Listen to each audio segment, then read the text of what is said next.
Hey guys, welcome back. My name is Ghost Marauder, and today we are talking about mainly two things. Firstly, the first thing being why the videos have been slow. There's a few reasons. We'll get into that. But firstly, the project I've been doing. This project is a project I've been working on, and it's kind of been on and off. I was planning on making basically a rubber band powered Nerf gun that could fire dots at intermediate speeds. And it does the job of that. It took a lot of attempts. We had to change to building this design instead of a little wooden block that would go in front. It's frame cracked, we had to find a more fair support. Moving on from that little design thing. All you need for this is a Dremel and a few other things to build it. It's a very simple thing to build.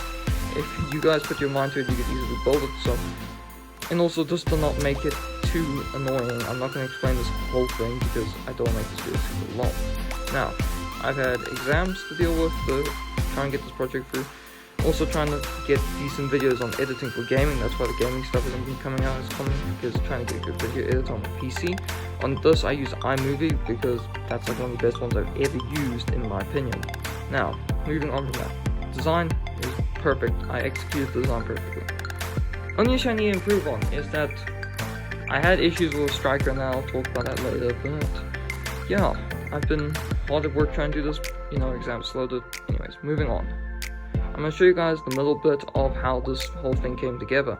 Kind of how the middle bit on how the frame came, and how the, in this case, upper came, because that's the upper where firing controllers and all that. So we'll go into that, show you the design. There won't be much talking, because I had to do this in my workshop. Workshop's noisy, So, anyways, let's cue this thing.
Now that you guys saw that bit, we can kind of show you it.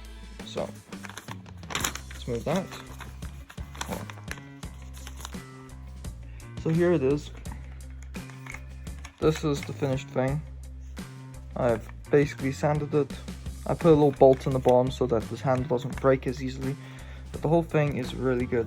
So, firstly, the band is located on the front side. So this is the holder that holds, depending on how. We're gonna do soft because I can actually load the soft one-handed. Well, this is why I wish I had a little mount, so I can mount my phone and not do these things by hand. But hey, but yeah, there we go. That's a one. And then, so we just move all these bands. Now, let's go into how this works, right? So firstly, you have this, you would pull this back. That would pull that down, prime the trigger. Then that would allow this to go forward. And that motion is what does the firing. So, if I pull that, kind of slow, pushes it over. Obviously, the trigger has this nice little pack mode. It just makes everything more reliable. Though this is probably the worst. If I had to make another one of these, which I probably will, make a stocked version, I would firstly make this here. This whole thing here is perfectly strong. The issue is I put a hole here as a major weakness, and it has. So I put these cable ties here because the first time it cracked along here, and it's finally off the focus, camera focus. Let me try and get the focus on that crack. Focus. There it is.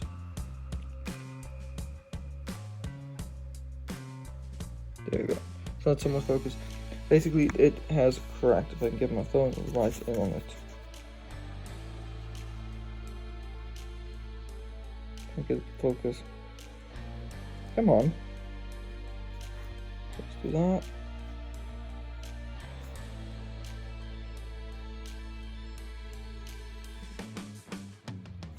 Yeah, it doesn't want to focus. So, basically, what would happen when this would pull forward? Now it's not wanting to focus at all. There we go. It would slide down.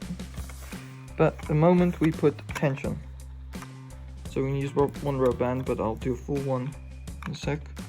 So you can fire a Nerf dart. Basically, I designed this thing to fire 9mm shells, but found it actually fires the Nerf darts perfectly fine. So, let's go into details. This is a stopper. Stop the trigger from overextending, and also so this always resets in a firing position. That helps because I wanted to reset on its own, and that helped quite a bit on it. But the moment I pull that, I'll go forwards. I can actually load this perfectly fine with one hand. Now, that locks it in place. Now if you had a trigger that broke, if I was to make more of these, you can obviously fire without a trigger. Trigger's just there for looks. That's all it's there for. And also because it was a cool little mechanical thing. But yeah, that trigger would be in a prime position. And it would fire. Now, first one of these I built were really weird. Also, let's go into some of the manufacturing bits for this. Firstly, we have, if on the previous video you saw when it was under construction, there was a big wooden block here. I was planning on mounting a metal stock that would fold over, but I didn't because it was overdue and I needed to get this done. So that's why I didn't do that. Mark II will probably have that. Now, let's move on to more funner things. I did this, I'm planning on adding a trigger guard eventually. And I pre-drilled the holes because I was afraid how close this was, it was going to split. Sanded, add the piece there as per usual, all things normal. Now another cool feature about this weapon, it's kind of a stupid one because it actually has no practical because you can tell if it's ready. But as it pulls, you can see from here, it rotates. And you can see a lot clearly that that little trigger is what does it. Now, unfortunately, I can't get this bolt out because the bolt has been glued in. And the reason is because I was planning on having the bolt removable. But it doesn't break. This thing's been under a lot of strain before. And the only thing that breaks is this plastic. By the way, when I cut that out, this was all cut with a jigsaw. This was done with a grinder though. Angle grinder. One of my friends, Loki, who's a very close friend of mine, I have never gotten out intricate shapes with iron grinder. I know my friend Loki has done a few, like he does a lot of stuff like mail and that. Didn't ask him, just went for it, went out well. But now to go with all the things. There's washers here because that's to stop it, and also you can notice there's two different size screws. This is a bigger screw with a bigger thread to get more of a lock effect. This previous screw I was using that, and it was slipping and it wasn't having, the trigger was just getting loose and stuff. But yeah, it doesn't get loose that easy, which is really nice. But moving on, we're gonna put some extra bands on here and then I'm gonna show you. So the bands, if they snap, you can pull the old ones off because you can actually store more bands than you would be able to fire with this. But because I did do a test on this, by the way. I did test how much bands this thing could take. It takes a lot. It took all of these plus one. Ended up just cracking the frame a bit, but I can just use a glue gun and some cable ties to fix most of this damage that it's done to itself. Also, I've noticed rubber, like these are rubber bands, after the first time they've been overstretched, they lose a lot of their recovery. So first time you shoot them with really good bands, it'll be really tough. After a few shots, you have to have more and more bands because the worn out ones can stay really strong, like they can go for longer, the worn out ones, but you have to have more of them to fire, which is why I have so many. Now let's go ahead and we'll fire two things. First thing, now I have to try and load this with one hand. Nope. I do have an idea. Nope. I'm gonna put this against my chest. I'm gonna have to move these bands up because I don't want that trigger guard to catch on there. So I'm gonna move the bands up a little bit, just a little bit. Now we'll try and pull this back. Also, I filed these on the sides to be a little more rounded, so the bands could wrap easier and kind of do their job. But this nail, I drilled a hole, glued, cable ties are glued over so it won't slip, and also to give them extra integrity like rebar and concrete. Now I am planning on, the problem is I can't stain it because I don't have a overcoat, and also I kind of was working really fast. That is now cooked.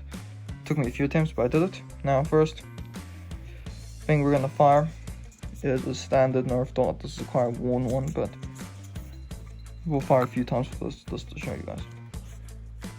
So we have this, tell there's a round in.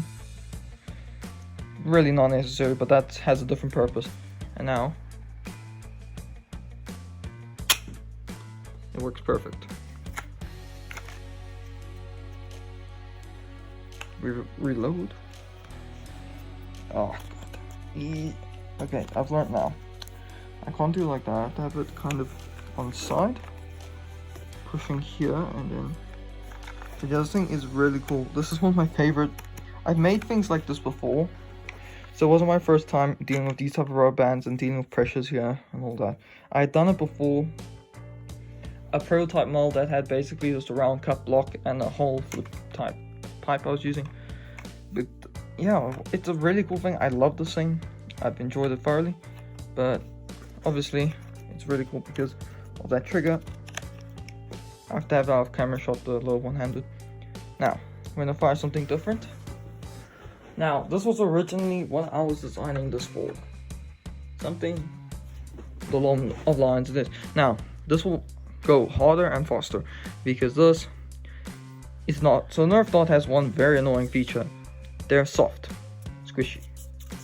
They have the rubber head, but the problem is with this thing is that having a, so normally how Nerf gun works is it uses kind of a pressurized kind of valve, no, not a valve.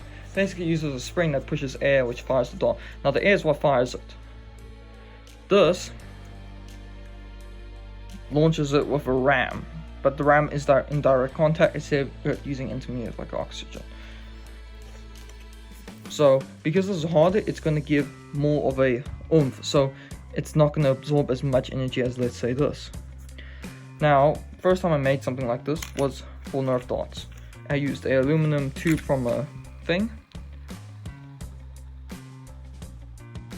Make sure it's all focused. And as you see, it fires a lot harder in comparison to the stupid dot. Now you'd think lighter, it's going to take less energy. That is true, but it's also the material's density that you have to take into consideration. Because material density with something like this, oh god, I've noticed the trigger has to be preset, because if you don't have a preset while loading, it makes this thing super annoying to fucking load. I'm gonna have super strong hands off this. But now, this is kind of brand new. I haven't fired this one a lot. That one was fired a lot. But if I load that in front, and you see this loads from the front, it's very simple. By the way, these are incredibly easy to make. I thought it was going to be complicated trying to get that timing right on this, but it's super simple. Like, also, fair warning, if you make this using the same design as me, don't put a hole in the top. And for please guys, if you make something like this, I'm just begging you, make sure that everything is. So I ended up making 2 of these barrels, so in case I fucked up the first one, which I did, the first one I made, I accidentally with the Dremel had a big gash. So if you can tell, I cut this with a Dremel that's been stuck with glue. It's super simple, super effective. Anyways, this video is way too long, and yeah, I hope you guys enjoyed this little project I showed off. Like and subscribe. Comment if you want to see more of these types of carpentry builds. I had been trying to just figure out the best ways. Now, I was planning on, this is the last thing I'm going to say before we go, is when I was designing this trigger, I was planning on having it so that this would always hold forward using a band. But I discovered one issue with that is that this can cause a light strike, so a light kind of push over of this mechanism. Also, just to give you guys a better idea on what's going on back here. Okay, I have to freaking, there we go. So this pushes that pin over like that. This will then contact that, stopping it from overdoing it. And then also you have a kind of safety mode with this trigger being able to go all the way back. Now I don't want that, but I noticed that adding more screws could cause issues. So anyways, peace and enjoy.